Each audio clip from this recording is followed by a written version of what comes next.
Hello everyone, मैं हूं आपका होस्ट अंशुमन और आप देख रहे हैं द बिहार एक्सप्लोर।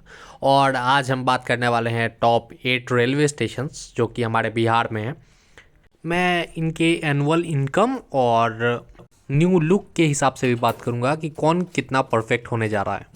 तो चलिए शुरू करते हैं वीडियो में टॉपिक। और मैं ये बता दूं कि मैं पहले से 8वां तक नहीं बताऊंगा, मैं बताऊंगा 8वें से पहला तक, तो उल्टे लेवल से चलेंगे हम लोग। तो 8वें नंबर पे आता है पाटलिपुत्रा जंक्शन। इसका स्टेशन कोड है PPTA। ये ईस्ट सेंट्रल रेलवेज़ के अंदर आता है। इसका डिवीज़न दानापुर है। यहाँ प्लेटफॉर्म्स की संख्या 5 है और ट्रैक्स की भी संख्या 5 है। यहाँ से 50,000 पैसेंजर्स पर डे ट्रैवल करते हैं। और 2022 से 2023 तक का इसका UTS अर्निंग देखा जाए तो लगभग 13.5 करोड़ के आसपास है। UTS का मतलब होता है अनरिजर्व टिकट सिस्टम, और PRS अर्निंग है इसका 69 करोड़ के आसपास। तो इसका टोटल अर्निंग्स है 82 करोड़ रुपए। तो नेक्स्ट है 7वें नंबर पर हमारा समस्तीपुर जंक्शन।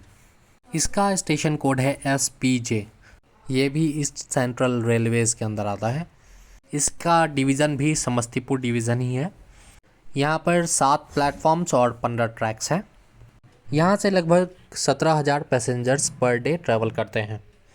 इसकी UTS अर्निंग की बात करें तो लगभग 31 करोड़ के आसपास है, और PRS अर्निंग की बात करें तो लगभग 93.5 करोड़ के आसपास है। तो इसकी टोटल अर्निंग है 2022 और 23 के बीच में, वो है 1 अरब 24 करोड़ के आसपास। तो 6ठे नंबर पर है राजेंद्र नगर टर्मिनल। इसका स्टेशन कोड है RJPB। ये भी ईस्ट सेंट्रल रेलवेज़ के अंडर आता है। इसका डिवीज़न दानापुर है। इसके UTS अर्निंग की बात कर ले तो लगभग 18 करोड़ के आसपास है, और सिर्फ इसकी PRS अर्निंग की बात कर ली जाए तो 1 अरब 14 करोड़ के आसपास है। 2022-23 में इसके टोटल अर्निंग की बात कर ले तो 1 अरब 32 करोड़ के आसपास इसकी टोटल अर्निंग्स है। तो 5वें नंबर पे बात कर ले तो 5वें नंबर पर अभी भी दरभंगा जंक्शन अपने जगह को पकड़ कर खड़ा है। वो ना ऊपर जा रहा है ना नीचे जा रहा है, बिल्कुल अपने जगह पे से हिल नहीं रहा है। तो टॉप 5 में अभी भी हमारा दरभंगा जंक्शन है, जिसका जल्द ही कायाकल्प होके इस तरह से ये जंक्शन दिखेगा। तो इस स्टेशन की बात कर ली जाए तो ये एक A1 कैटेगरी का रेलवे स्टेशन है। ये भी ईस्ट सेंट्रल रेलवेज़ के अंदर आता है। यहाँ पर प्लेटफॉर्म्स की बात करें तो प्लेटफॉर्म की संख्या 5 है। हालांकि अब नया जो प्लेटफॉर्म बन रहा है उससे इसकी टोटल प्लेटफॉर्म संख्या 6 हो जाएंगी, और ट्रैक्स की संख्या 8 है, जो कि जल्दी 9 हो जाएगी। ये समस्तीपुर डिवीज़न के अंदर आता है। पैसेंजर्स की बात कर ले तो लगभग 30,000 पैसेंजर्स पर डे यहाँ से ट्रैवल करते हैं। तो UTS अर्निंग की बात कर ले इस स्टेशन की तो लगभग 38 करोड़ के आसपास इसकी UTS अर्निंग है, और PRS अर्निंग की बात कर ली जाए तो इस स्टेशन का PRS अर्निंग 1 अरब 22 करोड़ के आसपास है। तो 2022-23 में इसका टोटल अर्निंग हो गया 1 अरब 60 करोड़ रुपए के आसपास। तो इस स्टेशन का टेंडर निकाल लिया गया है और उम्मीद करते हैं जल्द ये स्टेशन भी भव्य बने। और ये भी बता दूं कि इसके भव्य बनने की टोटल लागत, जो एग्जैक्ट लागत है, वो है 314 करोड़। चौथे नंबर पे बात कर ली जाए तो हमारा गया जंक्शन है। इसका भी भवन जल्द ही ऐसा भव्य दिखने वाला है, और इसकी लागत बता दूं ये लगभग 306 करोड़ की लागत से ऐसा भव्य बनने जा रहा है। ये आता है ईस्ट सेंट्रल रेलवे जोन के अंदर में, और यहाँ प्लेटफॉर्म की संख्या 8 है, ट्रैक्स 14 हैं, और यहाँ पे पर डे पैसेंजर कैपेसिटी लगभग 60,000 के आसपास है। इसका UTS अर्निंग के बारे में बात करें तो 50 करोड़ है इसका UTS अर्निंग, और PRS अर्निंग के बारे में बात करें तो 1 अरब 30 करोड़ है इसका PRS अर्निंग। तो 2022-2023 तक का इसका टोटल अर्निंग है 1 अरब 80 करोड़। तीसरे नंबर पे आता है दानापुर। हालांकि मुजफ्फरपुर इससे पहले तीसरा नंबर पे हुआ करता था, लेकिन फीचर्स के मामले में और नई सौगात के कारण और कमाई के कारण भी दानापुर जंक्शन को मुजफ्फरपुर जंक्शन ने नीचे कर दिया है।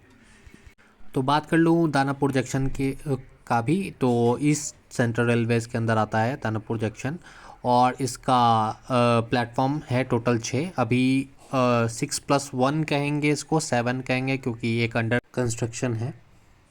तो दानापुर खुद एक डिवीज़न है। और पैसेंजर कैपेसिटी की बात करें तो लगभग 1.5 लाख पैसेंजर कैपेसिटी है इसकी पर डे। यूटीएस अर्निंग की बात करें इसकी तो लगभग 55 करोड़ के आसपास इसकी यूटीएस अर्निंग है। और पीआरएस अर्निंग की बात करें तो 1 अरब 74 करोड़ के आसपास इसकी पीआरएस अर्निंग है। तो 2022-23 में इसकी टोटल अर्निंग है 2 अरब 29 करोड़ के आसपास। दूसरे नंबर पे जैसा कि मैंने बताया आपको, मुजफ्फरपुर जंक्शन है दूसरे नंबर पर। और इसके नए भवन की बात कर लें तो ये है इसका नया लुक। और इसके भव्य भवन को बनाने का अगर लागत देखी जाए तो इसकी लागत 4 अरब 47 करोड़ के आसपास है। हालांकि यहाँ पे 4 प्लेटफॉर्म और बढ़ाने हैं तो उस हिसाब से 1 अरब 25 करोड़ और लागत लगेगी, जिसका प्रस्ताव भेज दिया गया है। क्योंकि 4 प्लेटफॉर्म इसी लागत में नहीं बन सकती हैं, तो इसके लिए अलग से फिर से प्रस्ताव भेजा गया है। 1 अरब 25 करोड़ और मांगे गए हैं इसमें।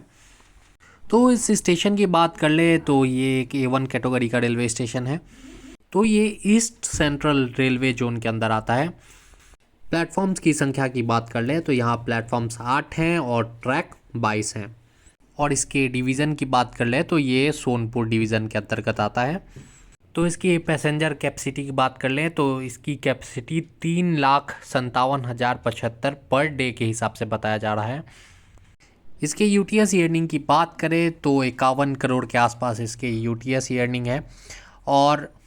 और पीआरएस अर्निंग की बात की जाए तो इसका पीआरएस अर्निंग 2 अरब 1 करोड़ के आसपास है। यानी इसका टोटल अर्निंग 2022 से 2023 में 2 अरब 52 करोड़ के आसपास है।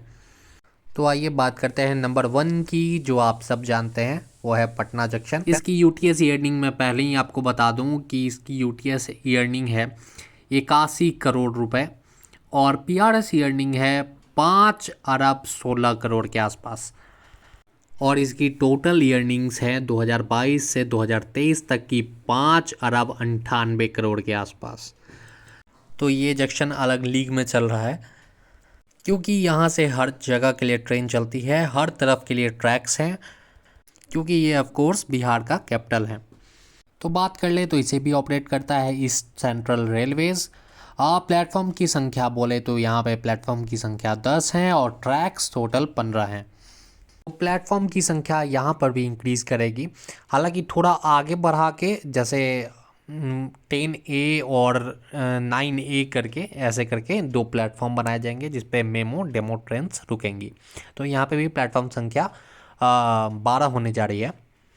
तो डिवीज़न की बात कर ले तो ये दानापुर डिवीज़न के अंदर आता है। तो पैसेंजर्स की बात कर लें तो लगभग 13.5 लाख पैसेंजर्स पर डे यहाँ से ट्रैवल करते हैं, क्योंकि जहाँ के लिए कहीं से ट्रेन नहीं मिलती वहाँ के लिए पटना जंक्शन से आपको पक्का ट्रेन मिल ही जाना है। तो ऐसे वीडियो के लिए बने रहे हमारे साथ, जल्द मिलते हैं नेक्स्ट वीडियो में। Thanks for watching.